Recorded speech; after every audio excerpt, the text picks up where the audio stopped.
ಸ್ತೋತ್ರ ಸಲ್ಲಿಸ್ತೇನೆ ರಾಜ. ಏನಾದರೂ ತಪ್ಪುಗಳನ್ನು ಕೇಳು ಅಪಾಯಗಳನ್ನು ಮಾಡಿದರೆ ಅದನ್ನೆಲ್ಲ ಕ್ಷಮಿಸಿಬಿಡುವಾತ ದೇವರೇ, ನಿಮ್ಮ ನಾಮಕ್ಕೆ ಸ್ತೋತ್ರವಾಗಲಿ.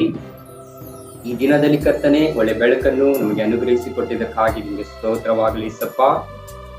ದೇವಾನ ವಾಕ್ಯದ ಭಾಗದಲ್ಲಿ ನಾವು ಬರುವಂತ ಸಮಯದಲ್ಲಿ ಕರ್ತನೆ ನಮ್ಮ ವಾಕ್ಯಗಳು ಕರ್ತನೆ ಯಾವ ರೀತಿಯಾಗಿ ಇರಬೇಕು ಅದು ನಿಮಗೆ ಗೊತ್ತಿಳಿಸಪ್ಪ. ಅದರಂತೆ ನಾವು ನಡಲಿಕ್ಕಾಗುವಂತೆ ಸಹಾಯ ಮಾಡಿ, ಬಲದಿಂದ ತುಂಬಿಸು, ನಿನ್ನ ಕೃಪೆಯಿಂದ ನಮ್ಮನ್ನು ಅನುಗ್ರಹಿಸಿ.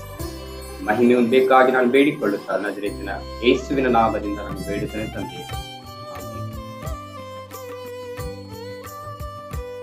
ಸಮಯವನ್ನು ಕೊಟ್ಟಂತ ನನ್ನ ತಂದೆಯಾದ ದೇವರಿಗೂ ಮತ್ತು ಈ ಒಂದು ಜೂಮ್ ಮೀಟಿಂಗ್ಗೆ ಅಟೆಂಡ್ ಆಗಿರುವಂತ ಎಲ್ಲ ಘನ ಸೇವಕರಿಗೂ, ಅದೇ ರೀತಿಯಾಗಿ ಎಲ್ಲ ವಿಶ್ವಾಸಿಗಳನ್ನು ಕೂಡ ನಾನು ವಂದಿಸಲಿಕ್ಕೆ ನಾನು ಬಯಸ್ತೇನೆ.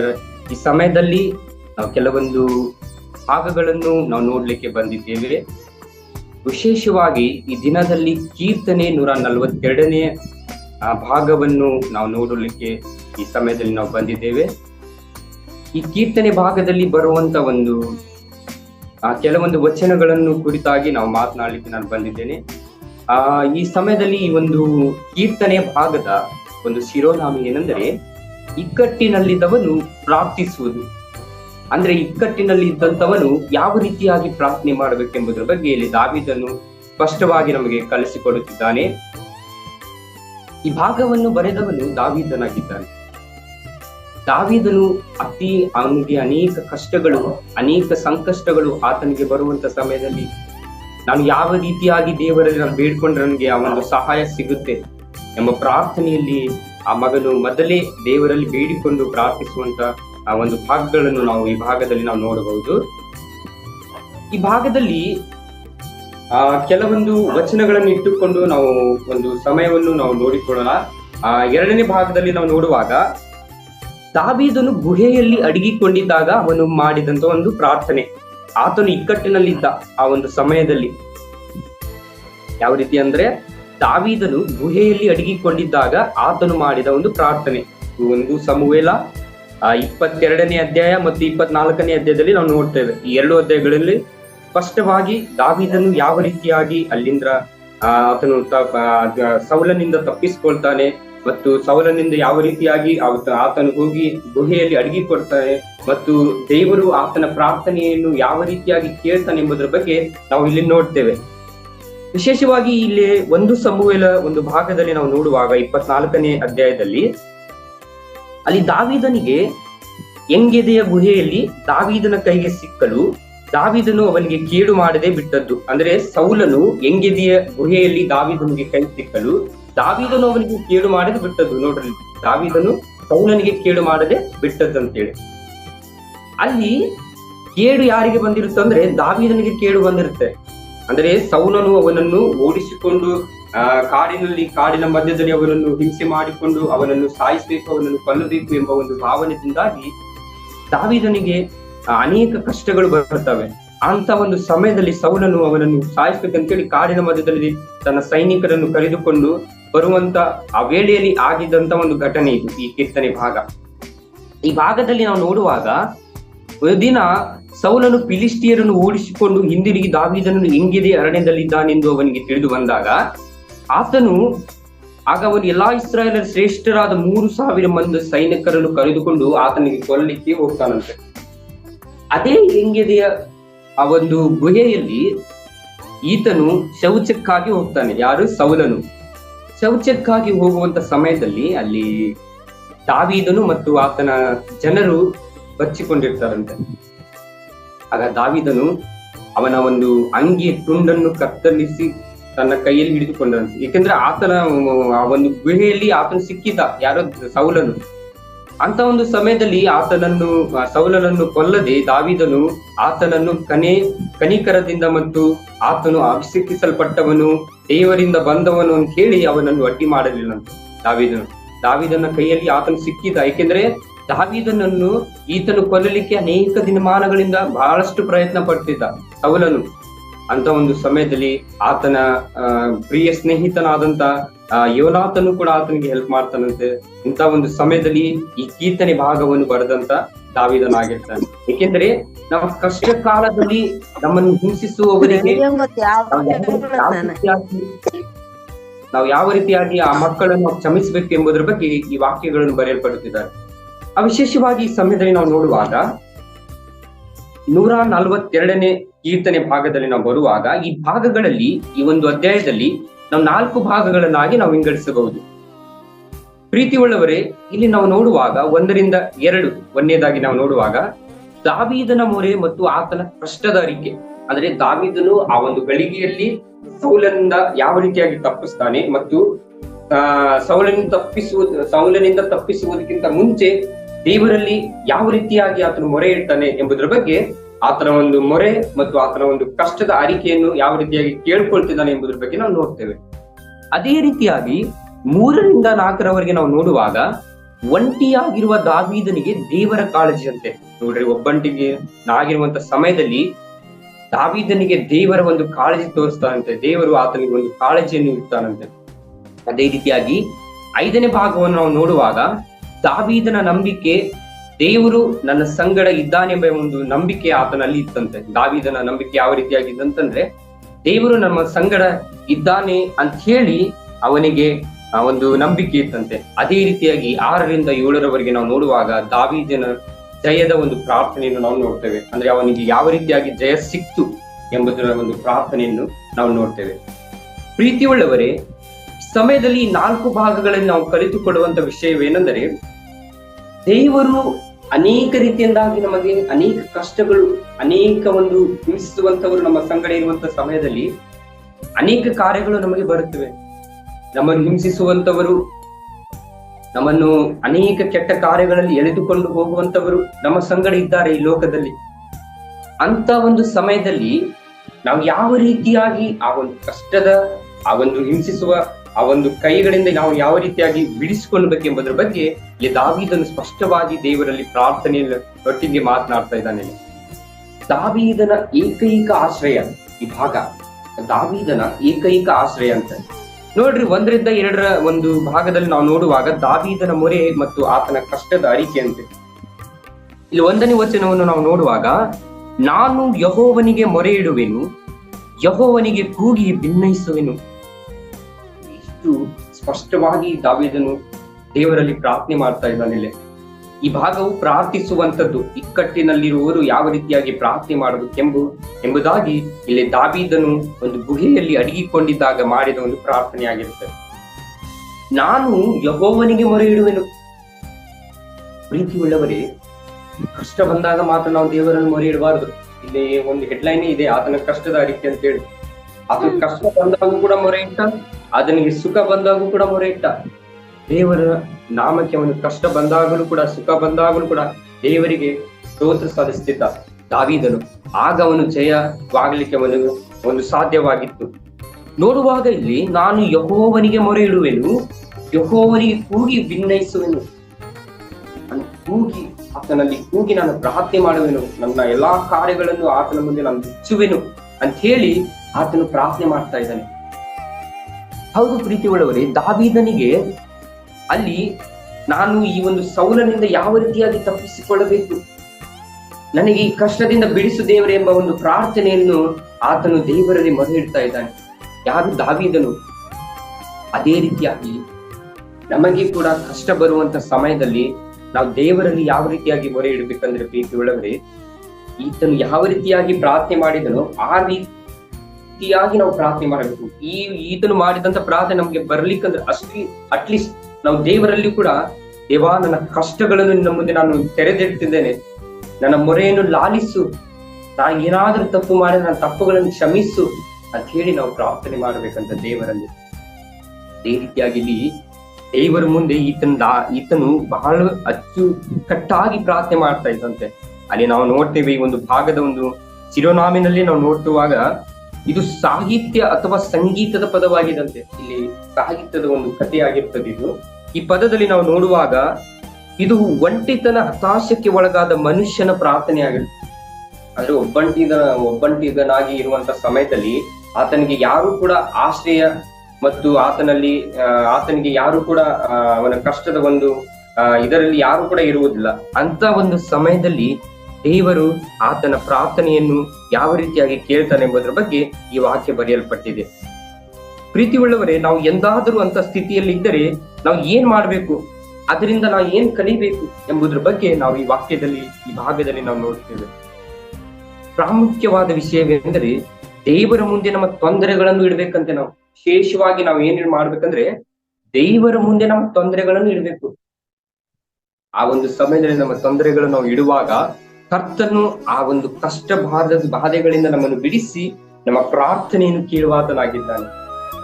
ಅದೇ ರೀತಿಯಾಗಿ ದಾವೀದನು ಕೂಡ ಬಹಳಷ್ಟು ಅಚ್ಚುಕಟ್ಟಾಗಿ ದೇವರಲ್ಲಿ ಪ್ರಾರ್ಥನೆ ಮಾಡುತ್ತಿದ್ದ ಮತ್ತು ಅದರಿಂದ ಆತನನ್ನು ಬಿಡಿಸ್ತಿದ್ದ ಅಂತೆ. ಅದೇ ರೀತಿಯಾಗಿ 2ನೇ ವಚನದಲ್ಲಿ ನಾವು ನೋಡುವಾಗ ನನ್ನ ಚಿಂತೆಗಳನ್ನು ಆತನ ಮುಂದೆ ಬುಚ್ಚುವೆನು, ನನ್ನ ಕಷ್ಟವನ್ನು ಆತನಿಗೆ ಅರಿಕೆ ಮಾಡುವೆನು. ಈ ರೀತಿಯಾಗಿ ಅರಿಕೆ ಮಾಡ್ಬೇಕಂತೆ. ದಾವೀದನ ಹಾಗೆ ನಾವು ಅರಿಕೆ ಮಾಡುವಾಗ ಎಲ್ಲಾ ಕಷ್ಟಗಳಿಂದ ನಮ್ಮನ್ನು ಬಿಡಿಸ್ತಾನೆ. ನಾವು ಫಿಲಿಪಿಯಲ್ಲಿ ನಾವು ನೋಡುವಾಗ ಅಲ್ಲಿ ಬಹಳಷ್ಟು ಅಚ್ಚುಕಟ್ಟಾಗಿ ವಾಕ್ಯಗಳನ್ನು ಬರೆಯಲ್ಪಟ್ಟಿದೆ. ಏನಂತ 6ನೇ ವಚನದಲ್ಲಿ ನಾವು ನೋಡುವಾಗ, 4-6ನೇ ವಚನದಲ್ಲಿ ನಾವು ನೋಡುವಾಗ ಅಲ್ಲಿ ಯಾವ ಸಂಬಂಧವಾಗಿಯೂ ಚಿಂತೆ ಮಾಡದೆ ಸರ್ವ ವಿಷಯದಲ್ಲಿ ದೇವರ ಮುಂದೆ ಕೃತಜ್ಞತಾ ಸ್ತುತಿಯನ್ನು ಪ್ರಾರ್ಥನೆ ವಿಜ್ಞಾಪನೆಗಳನ್ನು ಮಾಡುತ್ತಾ ನಿಮಗೆ ಬೇಕಾದದನ್ನು ತಿಳಿಯಪಡಿಸಿರಿ. ನೋಡ್ರಿ, ಚೆನ್ನಾಗಿ ಪೌಲನು ಬರೆಯುತ್ತಿದ್ದಾನೆ ಒಂದು ಪತ್ರಿಕೆಯಲ್ಲಿ. ನಮ್ಮ ಎಲ್ಲಾ ಚಿಂತಾಭಾರಗಳನ್ನು ಆತನ ಮೇಲೆ ಹಾಕ್ಬೇಕು. ನಾವು ಸಂಕಷ್ಟದಲ್ಲಿಯೂ ಎಲ್ಲಾ ಒಂದು ಕಷ್ಟದ ಕಾರ್ಯಗಳಲ್ಲಿಯೂ ಎಲ್ಲಾ ಭಾರವನ್ನು ಆತನ ಮುಂದೆ ನಾವು ಹಾಕುವಾಗ ಆತನು ನಮ್ಮ ಮೊರೆಯನ್ನು ಖಂಡಿತವಾಗಲೂ ಕೂಡ ಕೇಳ್ತಾನೆ.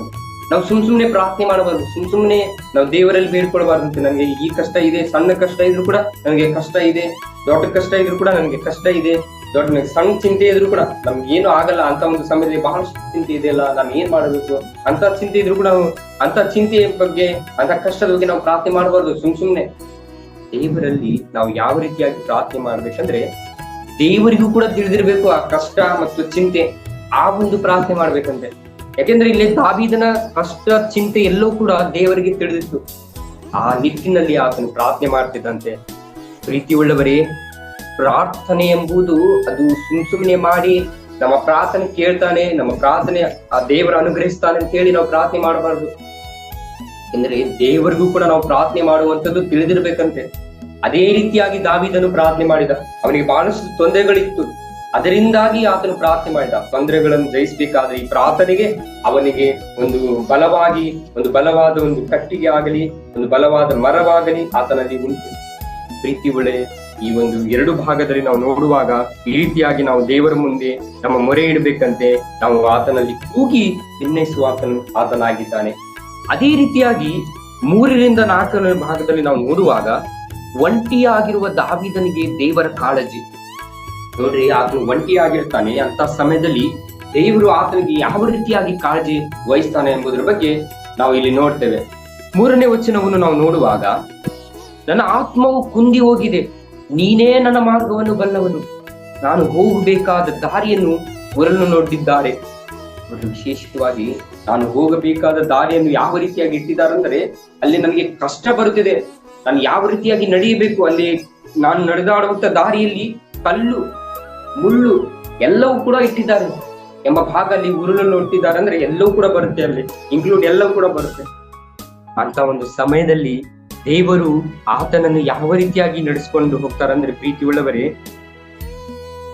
ದಾವೀದನು ಒಬ್ಬ ಅಸಾಧಾರಣ ಧೈರ್ಯ ಮತ್ತು ನಂಬಿಕೆಯ ವ್ಯಕ್ತಿಯಾಗಿದ್ದನು.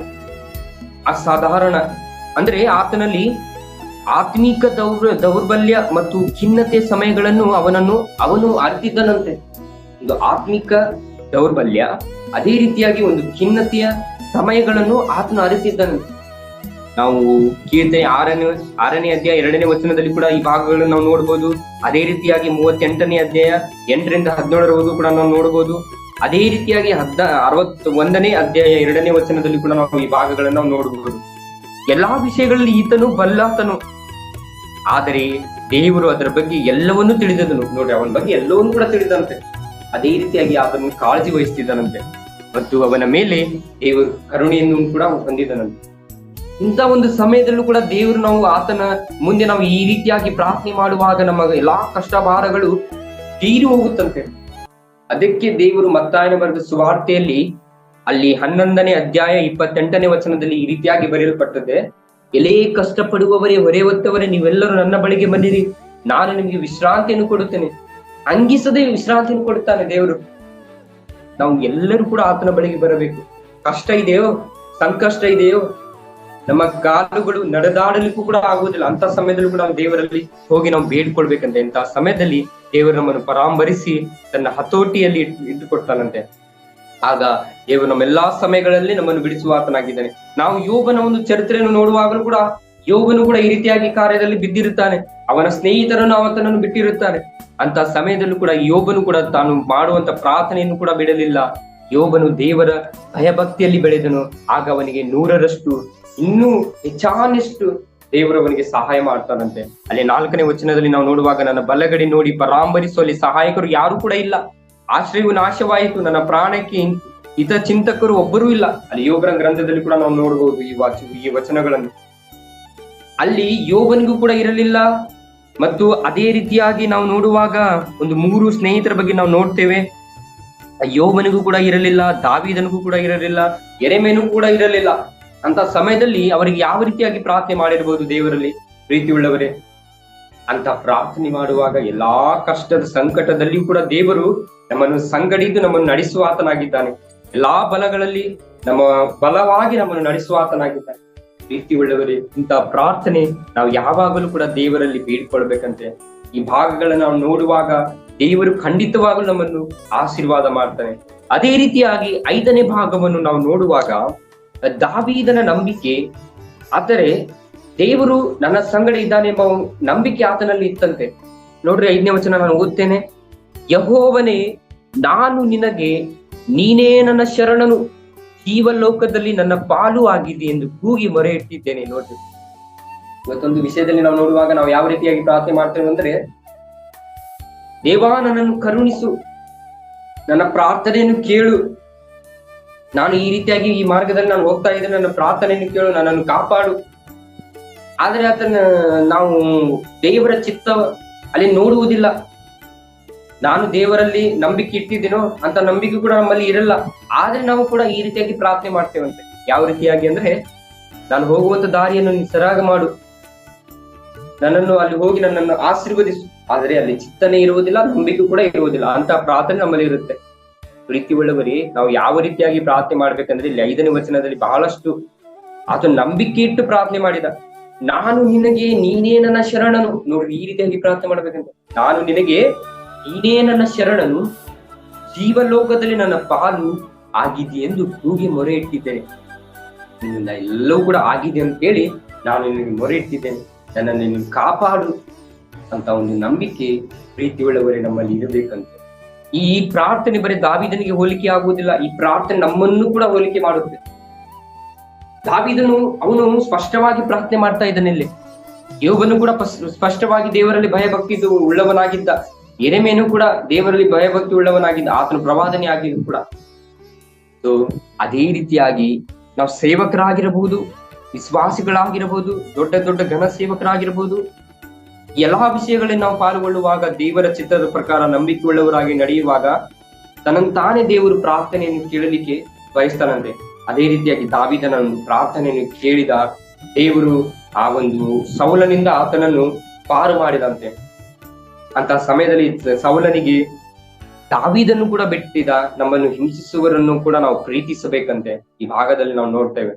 ಮತ್ತು 6ರಿಂದ 7ರವರೆಗೆ ನಾವು ನೋಡುವಾಗ ದಾವೀದನ ಜಯದ ಪ್ರಾರ್ಥನೆ ನೋಡ್ರಿ, ಎಷ್ಟು ಚೆನ್ನಾಗಿದೆ ಇದು. ದಾವೀದನ ಜಯದ ಪ್ರಾರ್ಥನೆ ಅಂದ್ರೆ ಅಲ್ಲಿ ಜಯ ಸಿಕ್ತಂತೆ. ಇಲ್ಲಿ ಅವನು 5 ಪ್ರಾರ್ಥನೆಗಳನ್ನು ಮಾಡಿದ. 1ನೇದಾಗಿ, 2ನೇದಾಗಿ, 3ನೇದಾಗಿ, 4ನೇದಾಗಿ 5 ಪ್ರಾರ್ಥನೆಗಳು ಮಾಡಿದ.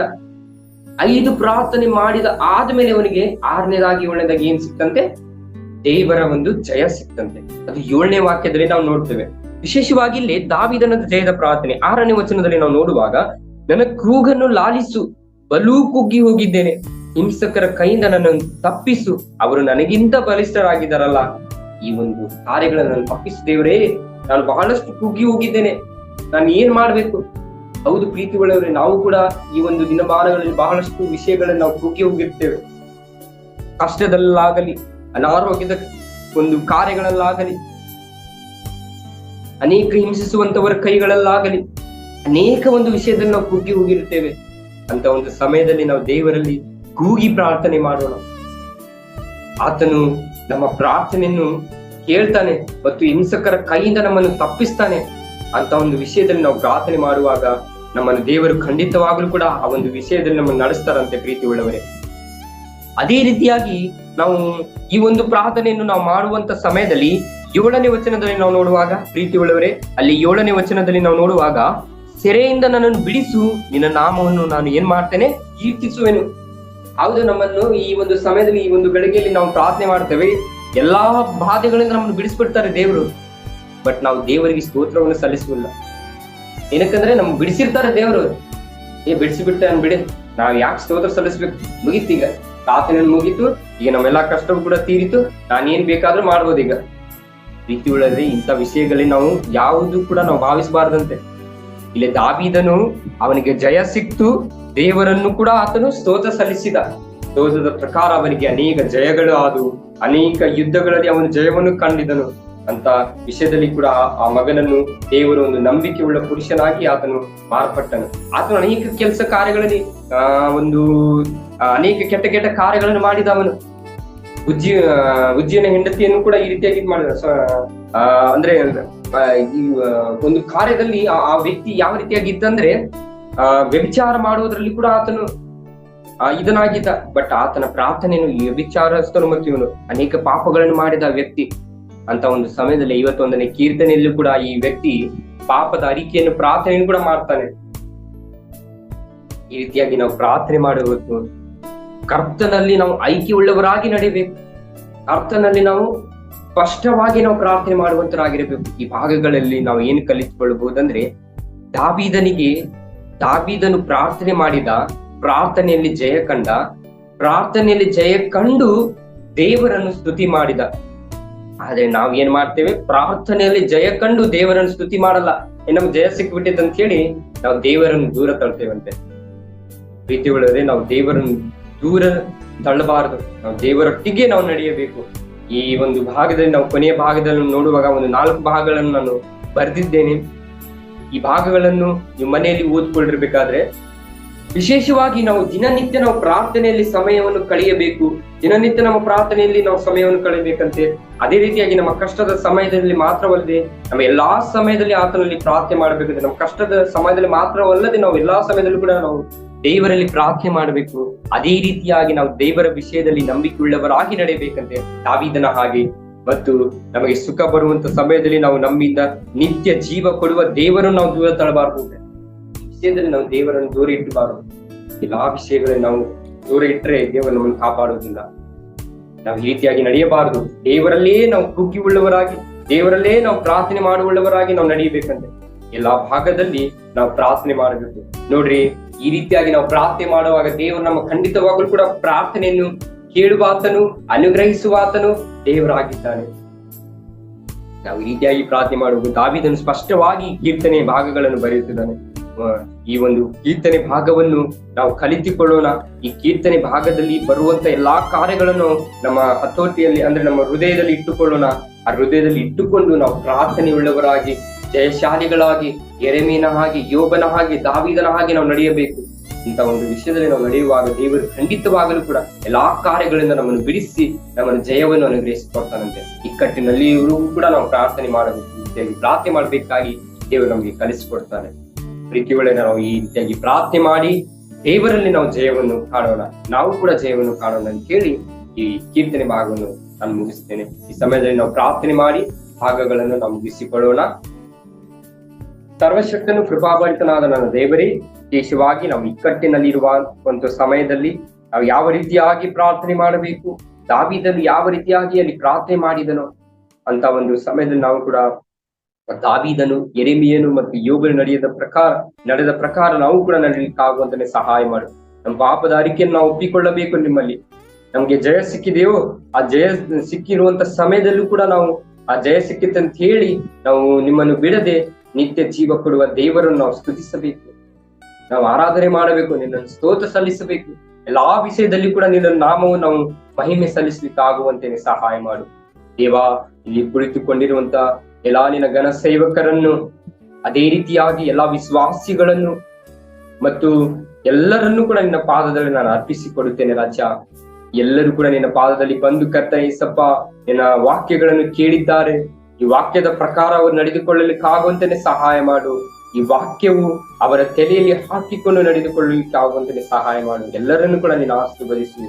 ನಮ್ಮ ತಮ್ಮ ಕೆಲಸ ಕಾರ್ಯದಲ್ಲಿ ಈ ದಿನದಲ್ಲಿ ಹೋಗುವಾಗ ಬರುವಾಗ ಅವರ ಸಂಗಡ ನೀ ಇರು ದೇವರೇ.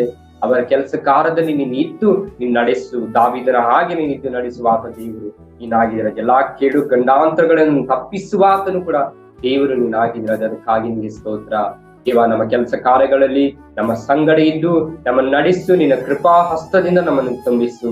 ಈ ಮಹಿಮೆ ಹೊಂದಬೇಕಾಗಿ ನಾನು ಬೇಡಿಕೊಳ್ಳುತ್ತಾ ನಜರೇತಿನಲ್ಲಿರುವಂತ ಯೇಸುವಿನ ನಾಮದಿಂದ ನಾನು ಬೇಡಿ ಹೊಂದಿಕೊಳ್ಳುತ್ತ ಯಾದ ದೇವರೇ, ಆಮೇಲೆ.